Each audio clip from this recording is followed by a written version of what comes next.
జీవము, మరణము, నాలుక వశము. సో నువ్వు ఏం మాట్లాడతావు? రోగము రోగము రోగం అని మాట్లాడతావా? మరణము మరణము మరణం అని మాట్లాడతావా? శాపము శాపము శాపం అని మాట్లాడతావా? దేవుడు నీకు జీవం ఇచ్చినాడు. యేసయ్య మనకు జీవం ఇచ్చినాడు. మనము జీవము పలకాలి, జీవము మాట్లాడాలి, పలకాలి. We have to speak. అందుకే వాక్యం ఎందుకు చదవాలి?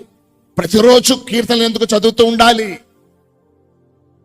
ఎందుకు అని అంటే నువ్వు నోరు తెరిచినప్పుడల్లా కూడా దేవుని వాగ్దానములు, దేవుని మాటలు వస్తూ ఉంటాయి. ఎందుకు దేవుని ఎప్పుడు ఆరాధిస్తూ ఉండాలి? పరలోకంలో అదే జరుగుతున్నది. నువ్వు ఆరాధిస్తుండగా దేవుని సన్నిధి చేత నువ్వు నింపబడుతూ ఉంటావు. Whatever you say is what will be done అంటు యు.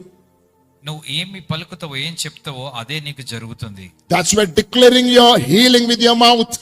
నీ నోటితో అందుకే నువ్వు స్వస్థతను పలుకు, ప్రకటించు. Declaring life with your mouth. నీ నోటితో స్వస్థత, జీవాన్ని పలుకు. నీ నోటితో పలుకు. Don't talk defeat. అపజయాన్ని పలకకు. Don't talk fear. భయాన్ని పలకకు. Don't talk doubt.